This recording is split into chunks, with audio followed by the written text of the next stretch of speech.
All right, my garage has been a mess, but this is just a quick little video about how this Behemoth Icon tool setup is kind of bolted together. All the pieces are bolted using some form of kind of lag bolt type, not lag bolt, bolt and a nut provided.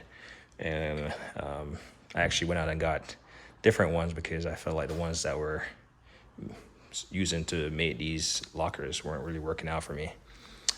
But everything is kind of screwed in. So I'll kind of show you how it's all mounted up. Grab a flashlight real quick. And like I failed to mention, subscriber Paul was, I guess he has the bottom, the hutch, and maybe side lockers, but he's getting the overhead, so he just wants to know. But I'll just start on the side here.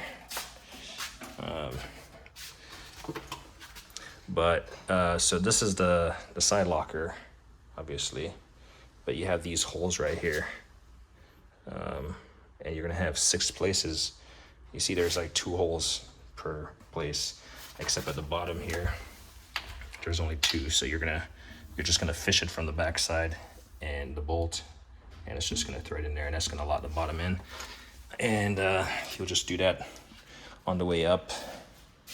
Let's see if I can find, so these kind of oval looking holes, this is where you're gonna find the bolt hole. And if we can see, maybe, well, there's nothing in there, it doesn't look like.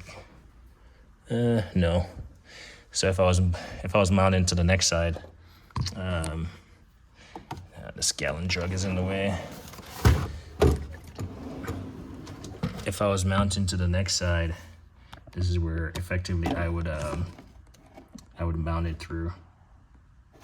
And you got 6 of those positions. There's one in the back right over there, and one over there in the back. You can see it up top, center, and then the bottom where it meets is very much similar to where I showed you at the bottom. So there's no like holes here. It's just on the underside. I want to say I did a video on this already. Let's see. There we go. So you can see the 2 nuts that are holding it. The 2 cabinets at the bottom. So that's how that's bolted. I'll try to put this back real quick. And of course, stuff tends to not go back the way you intend it.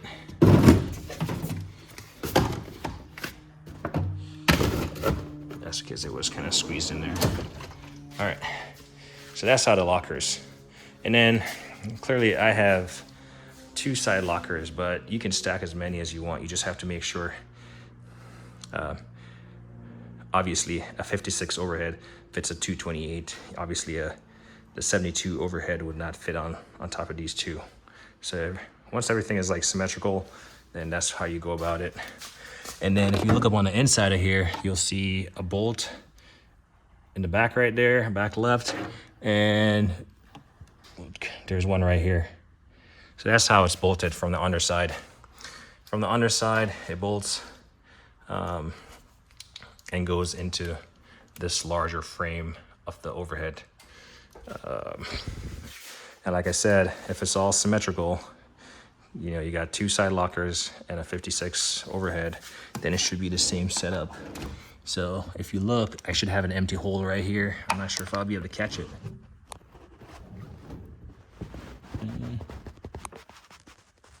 Right there. So there's an empty spot. And then if you look in the back, you can see between the two little light, there's like a little reflection, an empty spot. But this is where you catch that one on the far end. And then if you look in the back, there's the next one. So basically the overhead is held in place by 2 spots. And then on the hutch, let's see, you gotta, when you're doing this, you have to kind of manipulate the door on the hutch. There's one, and then you can see the head of one in the back right there. See if I can catch it from the underside. Maybe. Apologize for the camera work. It's just kind of shoddy, but Yeah, if we look right here, there's the one, and I can clearly see it in the back. There's the next one right there, and just above that rubber grommet, you see it. There we go. But you have to hold the door, kind of manipulate the door at these, like when you're trying to get this front one, you kind of have it open like this, and then you kind of got to reach in there with it partially closed to get it. But once you get them threaded in, they're just threaded in to whatever nut is built into the frame. And that's basically how you connect these. And then for obviously the locker here goes into the box, into the hutch from the locker. Like, you don't have a space to insert it from this side. So they go from that side, and then on the bottom side where I showed you on the first one. And that's kind of how it all ties in. While talking about this, I don't remember, a viewer recently made mention of it, but I see a lot of professional mechanics moving their toolbox from a shop environment, and they get it like loaded on a tow truck. Well, that's all fine and dandy, and he had a valid point, even though I don't think I'll ever be at that point to be loaded on a flatbed tow truck, but I could potentially be in a position where I'm trying to move this. I know for a fact that I can't move this fully loaded, and even when it's empty, I can't. It's sitting on, was it? We got 2, 4, 6, 8, 10, 12 casters, all swivel casters. So I had changed all the fixed casters into the swivel just so I could get this pushed all the way back to the wall. And I'll have to deal with the inconvenience of the fixed casters. So they're all swivel or lock-in casters, or with brakes, I should say. And so the subscriber was saying that if you go to move a box of this size with the lockers mounted on it, so you got the big box, maybe the hutch, and then you have your lockers mounted on the side. The metal to which these are bolted into is really thin, and where the tow truck crest is, where it meets where the rubber meets the road effectively right there, where you have this belly, you're potentially going to rip this. You're going to bend your toolbox. You're going to bend the frame. You're going to pull these bolts out, especially if they don't have large washers on the head of them or on the receiving side. And if you rip this out on the receiving side, well, good luck. There's no way to get a bolt on the inside to thread it. So highly recommend, if you're going to move your Icon setup, you kind of dismantle it. The main box and the hutch, that's fine. Even a top piece might be fine if it's not top heavy. If you do have a top locker and it's not top heavy, that should be fine. But I would certainly empty that stuff out. Clearly take the stuff off the top, that's a no-brainer, but definitely the stuff in the top, I would take it out so it's not top heavy and it doesn't run into the situation of potentially tipping. And then, yeah, you can leave the bottom loaded just to have a lower center of gravity. But obviously close the door. Since I'm making a video, I'm just gonna say it. Close the door and latch it and lock it with a key. Just don't leave it closed. It might fly open, who knows. But I would basically remove all that stuff in there, inside the hutch and the top, and then make sure all the doors are locked. But certainly, like the subscriber mentioned, I didn't think about it. I think he was just making a genuine random comment. But yeah, unscrew these, separate the lockers, and then when you get your lockers, it comes with these stationary feet that connect to the side. So the lockers, they only have wheels on one side.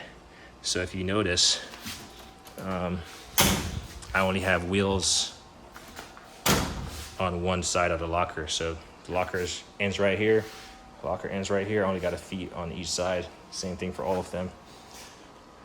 Whereas the toolbox obviously has, 2 sets of casters, nothing in the center, of course. But it does have those stationary legs. Hold on to them so you can just slap those back on. before you unbolt your locker, and then your locker is just stationary to move. And then if you have this stuff emptied out, I would definitely empty this out if I was moving it up a incline surface, unless I had a couple people to help me hold it, you know, from like maybe 2 or 3 angles so it doesn't tip, because this thing is going to have a high center of gravity as it's going up any type of ramp surface. You definitely don't want it to tip backwards or side or tip at all. But yeah, that's a quick video on how it's mounted. So if you missed it, it's basically mounted from the side, from the oval holes, and then from the upper lockers, it's mounted up through it. I failed to mention it. So if you only had one locker, say you got rid of one locker on either side, so you could potentially fit what, a 256. You could fit 256 overheads, and they would meet in the center. So take this 156, slide it over, and this half would be catching center, that half would be catching center. They thought about it, and if we look here, right here, there's a hole right here, and there's one in the back. I can't see it. And then there's one more right here.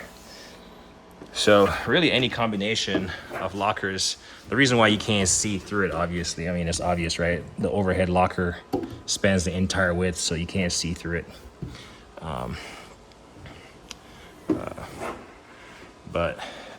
Yeah, that's kind of how all this stuff is kind of bolted and held together. Highly recommend not just setting your stuff on top of it, because it actually, so it has, when you set it on top, you can't really see it, but to get all this stuff to be aligned, it has effectively like a small channel or something. I forgot how it was, but it has to fit in that channel. And you will know this stuff won't be aligned. And it won't be flush to a certain extent. And then obviously the bolt holes won't align, but definitely get a couple people to help you put it up there, even when it's empty. Even these smaller 56, they're pretty heavy. Convenient for me, I have these shop cranes or whatever, and I was able to hoist it up, and the legs went under the box, and we got it up there as much as possible. Set the closest end on top of the main box, and then we were able to like kind of manhandle it, slide it on top. But certainly if you have 4 people, you can get it done. We tried it with 2, just myself and my buddy, and we got it up to about waist to mid chest height, and it was pretty obvious that we weren't going to get it overhead and even do it safely without hurting ourselves and or damaging the equipment and or the floor. So we brought it back down, rigged up something to lift it with the engine hoist, cherry picker, and got it up there. So if you're thinking about doing it, plan for that stuff. If you watch my videos on how I assembled my stuff, it was pretty sketchy at times, but just gotta do it safely. Anyway, like me always say, like on 80 team.